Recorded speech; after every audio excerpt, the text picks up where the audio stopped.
So the first thing I notice about this inequality, and we'll graph it, I guess we'll have to graph it by hand, but I see parentheses.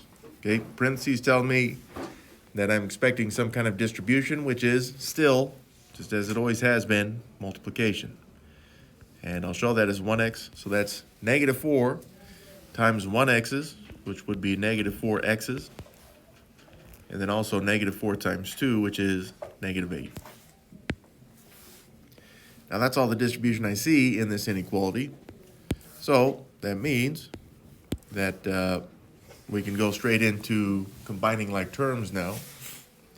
On the left, there's an x term and a constant, so we can't do anything with that. But on the right side, I have these two constants, 1 and 10, which I can combine. So I will. This is the same as 1 plus 10, which would be positive 11. So everything on the left is going to stay the same, including the inequality there. But now it's less than 11, and then I can drop my negative 4x's, because these negative 4x's do not have any like terms to combine with. Now some of you may notice what happened right here, and you could probably know what the answer is right now. But if you don't, then a little bit more work may be needed before you can realize what's happening. So for me, as usual, I'm going to put my x's on the left and then the numbers on the right.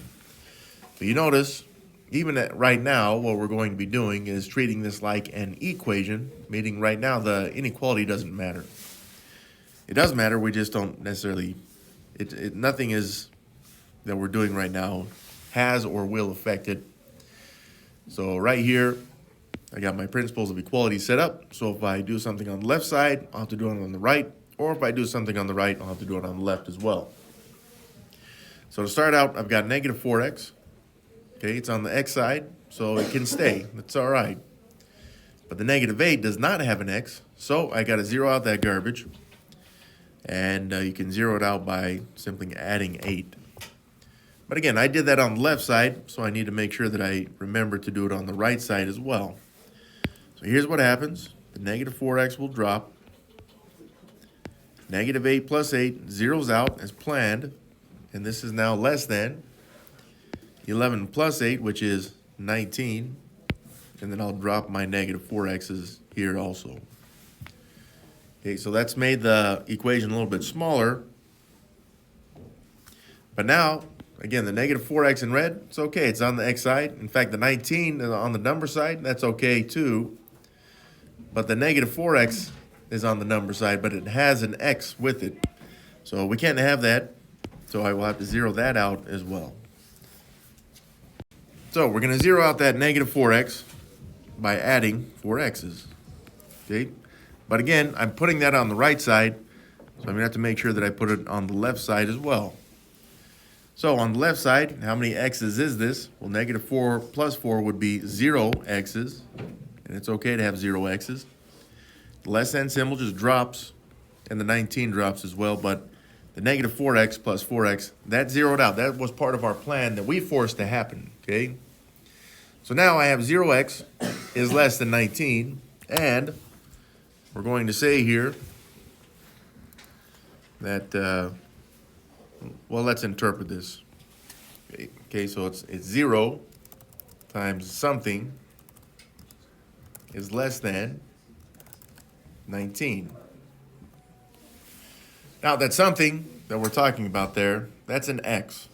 Okay, so when we say something, talking about the x right there, okay?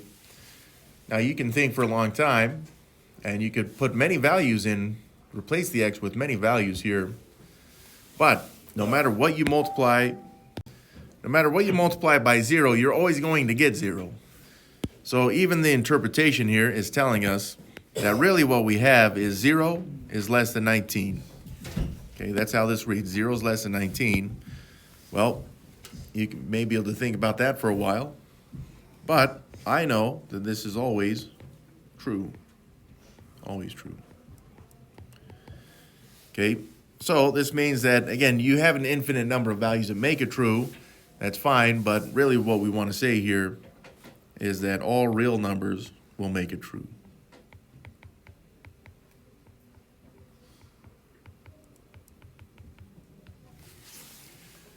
Okay, so when it says, yeah, we want the graph, and we do, this is my number line. I'll put 0 in the middle, and we got positives on the right, negatives on the left. But the graph would include everything, so we need to make sure that it covers the whole graph. That's why I've got my arrows at the ends there on the left and the right. Well, that's it. That's the solution and the graph for this one. So our objective today, I can translate and solve word problems with inequalities. Take 30 seconds, copy that down, and we'll get started. Well, this slide is one we've seen already as well. So we know how to solve equations. That's just the first 4 steps right here. Distribution, well, we know there will be distribution if we see any type of parentheses involved in the equation. Combining like terms, just looking for x terms and number terms to combine on either side of the equal sign. Isolating the variable, which we've seen already, is addition and subtraction, principles of equality. And isolating the variable is the same as making zeros, because we don't want anything added or subtracted to our variable, okay? So this allows us to put all the letters, usually it's x's, on one side of the equal sign, and then all the numbers on the other side of the equal sign. So addition and subtraction is how we make zeros. And then this last step with inequalities, we're going to force the coefficient to be 1. But like we saw last time, if that coefficient is a negative, then we need to flip the inequality, just like we saw in the bell work as well. So usually that means we're going to be using division, principle of equality, but sometimes we'll see multiplication, just like we did on that mastery quiz. So we use multiplication and division to make ones, but specifically it is to make the coefficient a 1. Okay, and then usually once we have that coefficient as a 1, then we're done. But again, just another reminder, can't stress this enough for this unit. If that coefficient is negative, in order to make it a positive 1, you're going to have to flip the inequality. If the coefficient is negative, we don't care about the other number. It's just the x's and then the number being multiplied. If it's negative, flip the inequality. So writing and solving word problems. This first step right here is where a lot of students miss, because a lot of students don't want to read any math at all, like none. Okay, so it's rough just to read it once, but we're telling you, you're probably going to have to read and reread these several times. Some students that actually try this stuff, because not everyone does, they'll reread it 5, 6 times, okay? Because it's not so easy to understand while you're getting used to it, which is what we're doing. It is possible that drawing a picture or a diagram can be helpful. I don't know that we're going to need that in today's lesson, but sometimes you may feel the need to, and if you do it. Okay, then we got to look at the conditions are given, okay, because sometimes usually there's like 2 conditions in there. We got to make sure that they're met by the time we finish. Okay, and that's how we will check to make sure that our work is good. If you can find out what the problem is asking, then you know what to define the variable as. Okay, so if it says how many dollars were spent, then if you're going to use an x, you say x is how many dollars were spent. Or it says how many candy bars did the person eat? Okay, then we know that x can represent how many candy bars were eaten. I'm just going to be using x's throughout. It doesn't matter what the problem is unless it says that we got to use a specific variable. And then always check your work, because sometimes, I'm talking about me, make small mistakes. And that's okay if we do, but we can look back and correct those. And it's true that guess and test is a valid method, meaning you wouldn't necessarily need to actually write down an inequality and solve it, but you can use guess and test to solve. But don't just guess alone, because that's never a good method for solving problems. So here's our first example. A shipping container will be used to transport several 110 kilogram crates across the country by rail. The greatest weight that can be loaded into the container is 23,000 kilograms. Other shipments weighing 12,600 kilograms have already been loaded into the container. Right? Solve an inequality to find the greatest number of 110 kilogram crates that can be loaded into the shipping container. So we got two it's asking for two things right here. First, it wants us to write an inequality, and then it wants us to actually solve it. So maybe guess and test is good to find the solution, but we actually do need to write an inequality here. Now I read that, and I can't remember what it said, so you got to reread it. And sometimes you may have to do the same thing. Expect it, okay? So it says we're looking at several 110 kilogram crates. It's using 110 here. That's a very common thing for math people to do, to see if you use 110 in the inequality. But it has nothing to do with the numbers we need, okay? The greatest weight that can be loaded in the container is 23,000 kilograms. So I'm going to highlight that right there. We will need this number. That is the maximum amount of weight that we can put on there. Oh, maybe we do need the 110 kilograms. Well, let's keep going here. Other shipments weighing 12,600 kilograms have already been loaded into the container. Okay, so this is what's already been loaded. The 12,600 kilograms. Okay. Right, so any inequality to find the greatest number of 110 kilogram crate. Okay, so we do need the 110. So here it says find the greatest number of 110 kilogram crates. Right here, just from that statement right there, I can now define my variable. I say x is the number of 110 kilogram crates.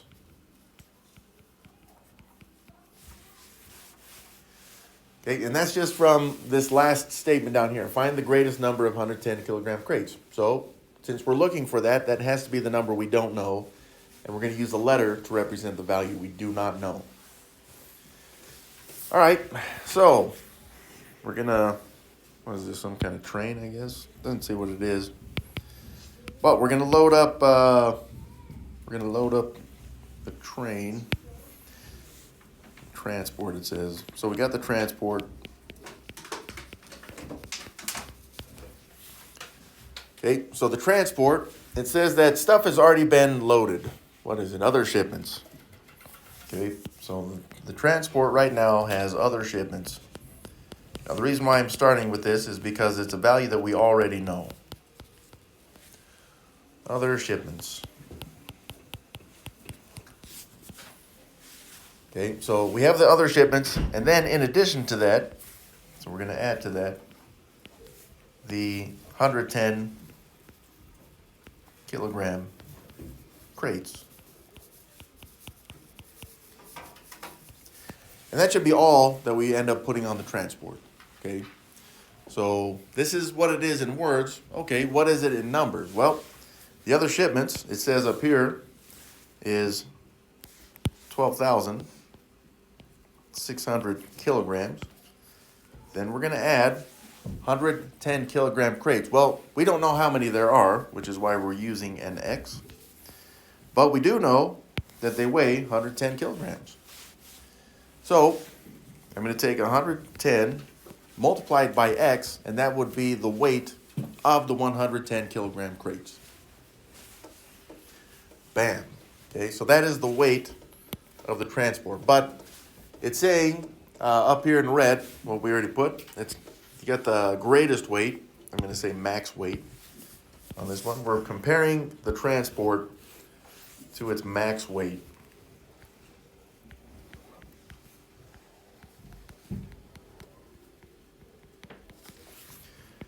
And I may spell weight wrong, but I don't care. So you got the transport, you got the max weight for the transport. Okay, this is what's actually loaded on the transport. This is the max weight of the transport. So since the maximum weight is a maximum, that means that we would be looking at an inequality that needs to eat the max weight, because it needs to be the biggest amount. Now max means that you could actually get something that's equal to it. So I'm going to put an equals symbol in between there. So this is important as well, to know what type of inequality to put in here.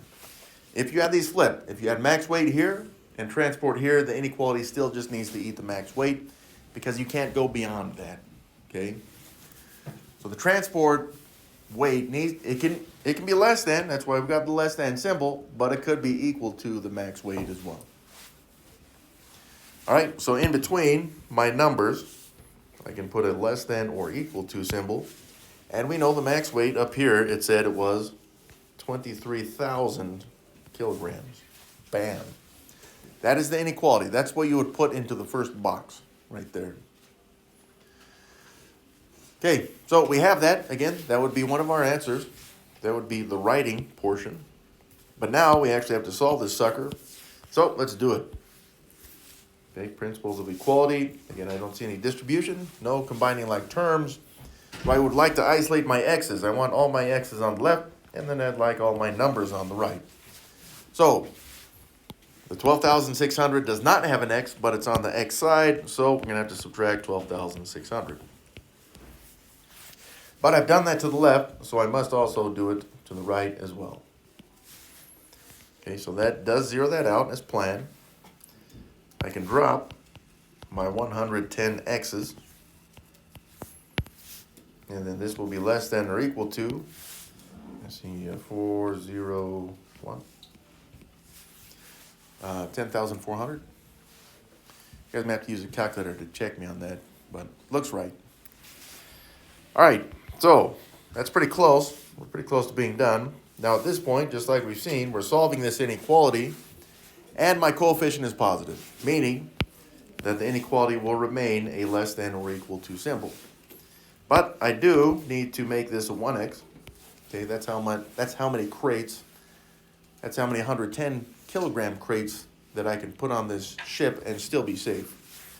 So we're going to take that 110 and just divide it by itself. But if I do it to one side, I got to do the other side. All right, so in the calculator, this is what it gives us. Okay, 94.55. This is how many crates, but this is a word problem, and it didn't say you could have like a 0.55 crates. So in actuality right here, let's say that the maximum number of crates, we're just going to round this, but we're not going to round it up like you would regularly. You just can't have any of these half crates on here, but if you put 95 crates, so if you did round this up, you'd get 95. That's too much weight. You're going to be beyond the max weight of 23,000 kilograms. So we're going to have to actually round it, even though mathematically we would round that up, we're going to round it down. Okay, so x is less than or equal to 94. So let's interpret this. Okay, so this tells us that the maximum number of 110 kilogram crates is 94. Yeah, that's good enough. If you're doing this by hand, because I typed that in, which makes it easy, you just do 94 crates right there. That's good enough. The other thing about this lesson is that I cannot guarantee that all of the problems are going to mimic this, right? They're not always going to be 110 kilogram crates. We can't do all the problems on the assignment either, so you just kind of have to look and interpret it yourself, and then if you got questions, then you ask. Under your cell phone plan, you pays, that's weird, you pays a flat cost of $53 per month and $3 per gigabyte. You want to keep your bill under $65 per month, right, and solve an inequality for this scenario. Okay, but you guys try this one out. Take a minute, try it out, and we'll go over it.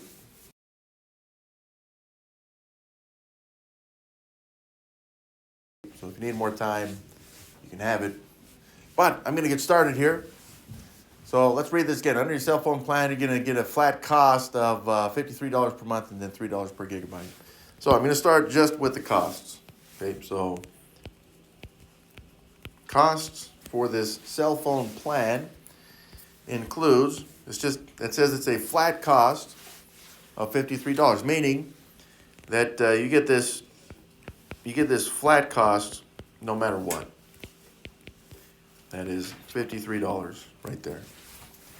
Okay, now, not only are you going to have to pay for the flat cost, but in addition to that, you have to pay also for gigabytes, which I believe GB is the appropriate I don't know, abbreviation there.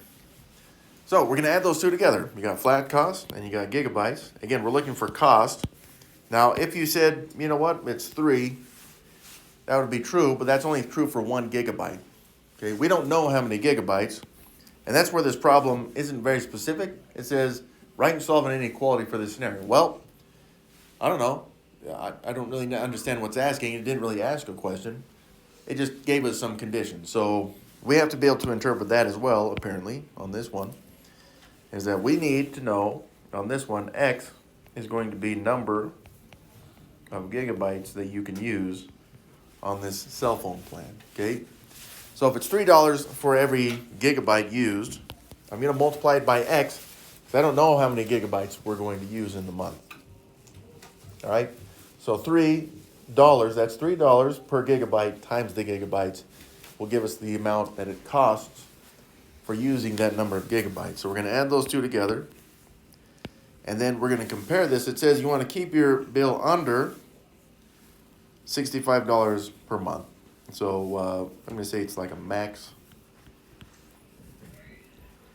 cost, max payment that we can make.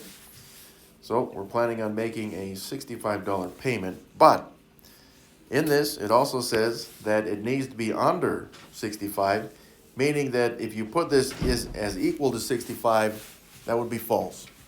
Okay, we're saying that it has to be under 65. So even though 65 is a max, it means we can't even get that far. So this one is just a less than. Our costs, let's write it up here. The cost needs to be less than the maximum amount because it needs to be under. Okay, I'll go and write that in. It needs to be under. Which again, that means it does not include the equal sign. But there's our inequality. That's the first box you fill in. Now we need to actually solve this. No problem. We've done this many times already, so let's do it again. So first up, we're going to solve. I'm going to put my x's on the left. And I'm doing that because they're actually already all on the left. So it's the 53, garbage. Let's get rid of that. So minus 53. If I do it to one side, I got to do it to the other side. So that does zero out. I can then drop my 3 x's. And this, we just made a 0, so that will not affect the inequality. So it's 3x is less than, I got 12 on that. Okay, now, just so we understand, this can be interpreted in a word problem right here. This is saying that the number of gigabytes, or the amount of money we spend on gigabytes, needs to be less than 12 bucks. Okay? So, well, we want those x, which is the number of gigabytes. So, to finish this off, what we're going to do is make this a 1x. But we also notice that the 3 coefficient is positive. So the inequality will remain a less than symbol. But let's go and do the math. So 3 divided by 3, that's how we get the 1x. And then 12, we'll divide that by 3 to get 4. Now I'm going to make that a phantom 1. So we don't have to look at that garbage. But now x is just less than 4. Okay? Well, what does x represent? It represents the number of gigabytes. So as long as you keep your gigabytes beneath 4 gigabytes, I guess, of usage, then you'd be good. Okay, so we can interpret that. Let's go and do that. As long, you can word this any way as you want. As long as you keep your gigabytes under 4 gigabytes, then your bill will be under, and the 65 bucks, right? Yeah, $65. That is all. You have a points card for a movie theater. Oh, see how exciting? You receive 65 reward points just for signing up. Yes. You can earn 9.5 points for each visit to the movie theater. It'd be really weird if they included decimals in here, but here we are. You need at least 260 points for a free movie ticket. There you go. Oh, man. Write and solve an inequality for this scenario. Again, they didn't ask a question on this one, so it may be slightly difficult just to define our variable. But let's look again, okay? Because it's looking at tickets, right? You earn, or not tickets, but just movies that you watch. We're trying to get that free movie ticket, that ultimate goal, which some people live for, I guess. But looks like we're trying to, yeah, because right here, this is what I'm looking at. You earn 9.5 points for each visit to the movie. So every movie that you watch, you get 9.5 points of reward points. But you're going to get the 65 just for signing up, okay? So here's what we're going to do. We're going to compare this, we're going to look at reward points.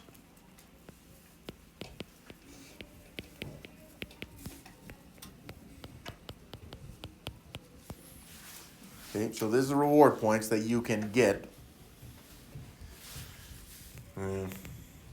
And I guess we're going to compare this to points needed for a free movie. There we go. Okay, so reward points. Let's see, the reward points, you get some points just for signing up. And that's up here at the top. So we know how many points that is. Just for signing up, boom, you're going to get the 65 reward points. Bam. Now that's not a free movie, but at least gets you signed up. Now, in addition to that, you get points that you earn for watching movies, okay? So that would be, up here it says 9.5 points for every movie watched. Now that's 9.5. Sorry if that looks like 9 times 5. But that's 9.5 for every movie watched. So if we just put this here, again, that's only for one movie. We actually don't know how many movies we're going to have to watch here. And that's where we can figure out what the variable is. X will be number of movies watched. Number of movie, I guess they said visits, so we'll try to keep it kind of consistent there. So X is number of movie visits. You get 9.5 points for every movie visit.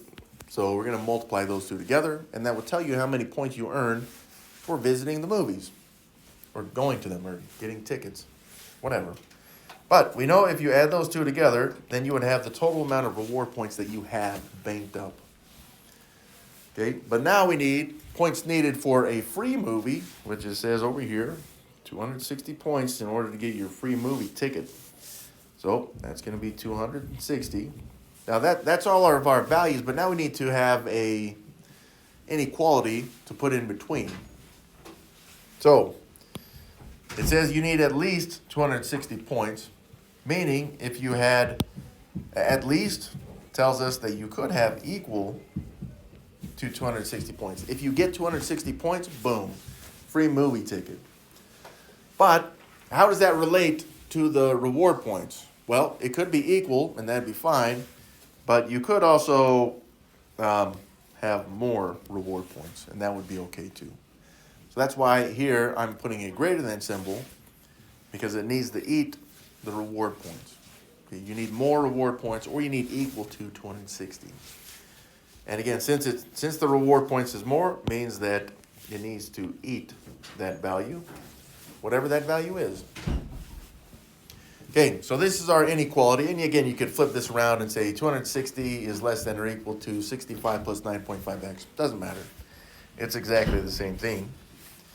But now that we've reached this stage in the problem, we're going to use the principle of equality to solve it, because these are fun. And since all my x's are on the left, I'll keep them there, and then I'll put my numbers on the right side. So the 65, I can't have that there because it doesn't have an x. I'm going to subtract 65 from both sides. That will zero that out. And then I can drop this 9.5x. And none of this is going to affect the inequality. But 260 minus 65, I believe, is 195. And you guys can check my work with the calculator, but I don't have one. And then last up, yep, I can't do this in my head either, so someone's probably going to have to help me. But let's show the work first. Okay, the last thing I need here is a 1x, not 9.5x's, It is a positive 9.5 in an inequality, which means that the inequality will remain the same. Okay? But I can change that 9.5 into a 1 simply by dividing it by itself. It's just if I do it to one side, I got to do it to the other side. Okay, let's see. Someone do that in the calculator for me, please. All right. Sounds good to me. Now, 20.5. Again, this is pretty exact right there. But I don't know what a half ticket looks like. Like, does that mean you can watch half a movie? I don't think so. So, again, we have to interpret this and be a little bit more clear with it. Since if we round this down to 20 tickets, okay, right, because X represents tickets, that's what we wrote up here, or visits. If you go 20 visits, then you're not actually reaching the 260 point mark. 20 and a half gets it exactly to 160, but this means that you would need to round this up to 21 tickets. So here I'm going to say X. Again, you could get equal to 21 tickets, but it could be bigger than that as well. I suppose you could write X is greater than 20, but that's for a different day right there. Okay, so 21, you could say tickets. I'm going to put visits. Again, that's just to remain consistent with the problem right there. You had two parts to this problem. You had the inequality here, this stuff, and then at the end you got the second answer right here at 21 visits or tickets. You need to order some new supplies for the restaurant where you work. The restaurant needs at least 430 knives. That's a lot of knives. There are currently 152 knives. If each set on sale contains 12 knives, write and solve an inequality which can be used to determine the number of sets of knives you could buy for the restaurant to have enough knives. Okay, so that's just reading through. Let's go back and find some of the critical information here. Well, it says you need at least 430 knives. But currently, you have only 152 knives. Now, even without an equation on this, some of you would be like, well, I know I need at least 430. So you could subtract the 152 that you have so that at least you know how many you need. And that would be fine if you did, but since it's asking for an inequality, which it does right here, it says write and solve, I'm going to write the whole thing out, okay? Now, here's what we have is each set on sale contains 12 knives, okay? So we're going to need that information too. So let's set up our inequality then, because that's all the information I can see. It does ask which can be used to determine the number of sets of knives. Okay, so let's highlight that too, because we're going to need that. Number of sets of knives that we need. Since we don't know how many we need yet, we're going to let that be our variable. So X, that's going to be the number of knife sets. So if I can spell knife.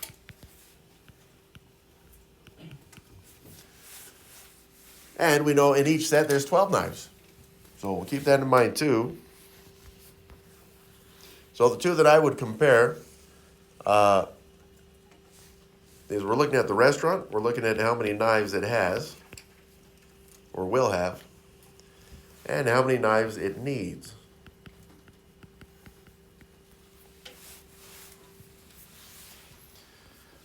So it needs at least 430, so we can put that in right now. The amount of knives that it needs is 430, but in addition to that, they said at least, right there. So that means that's a minimum amount of knives that that needs to be in the restaurant. They're way off right now, by the way. So however many it has needs to be, it says at least, so it could be equal to how many it needs, but how many it has should be more, okay? So when we get this 430, we'll make a greater than or equal to symbol with how many it has. Well, we have how many it currently has, which it says up here, 152 knives. But then we're going to add how much we're going to buy. So we're going to buy sets of 12 knives at a time. But if I put 12 here, that's only one set. I need to multiply this by the number of sets that we're going to purchase. So if you take how many the restaurant currently has, and then add how many they're going to buy, then you'll have how much it has overall. So we're going to add those values together. Again, this becomes our inequality that we've written. So that's kind of our first box to fill in. But as usual, if we have this down, then solving this hopefully isn't too bad. So let's go and solve it. So principles of equality. Right, we already have the 152. Now we talked about this. Some of you'd be like, well, I already know to take the 152 away from the 430. And if you did, that's fine. It would just have given you this next inequality that we're going to see. But just with solving inequality principles, yeah, that zeroes out the 152 that you currently have. So we're going to drop how much we're purchasing. That's 12 knives for every set times the number of sets. And yeah, this does not affect the inequality. Then we got 430 minus 152, so there's an 8, and make that a 12, 7, 3, 2, 278. Hope I did that right. Okay, now we can interpret this too, meaning that right here, just right here, we're saying that the sets we purchase needs to get us, or the restaurant,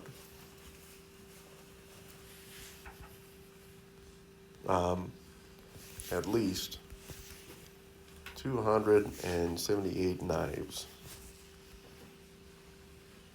Okay, so we can interpret that right there. But each set has 12 in it. So in solving this for x, last thing we want is one set of knives. So we're going to take these both and divide them by 12. And yes, the 12 coefficient is positive. So we're expecting the inequality to stay the same. So 278 divided by 12. 12 goes into 27 two times. Then you have 38 left over, so 3. And then you'd have some kind of decimal. Does anyone have it? Good. 23.16 repeating, which is, it's a pretty ugly decimal, but it helps us to see. And then we can kind of think about this too. Okay, so there's 23.16 sets. Of course, this is 1/6 rounded or repeating. You can't have 0.16 sets of knives. I mean, you could go out and just buy the rest of the knives if you'd like, but it said that we're only going to buy these sets of knives. So,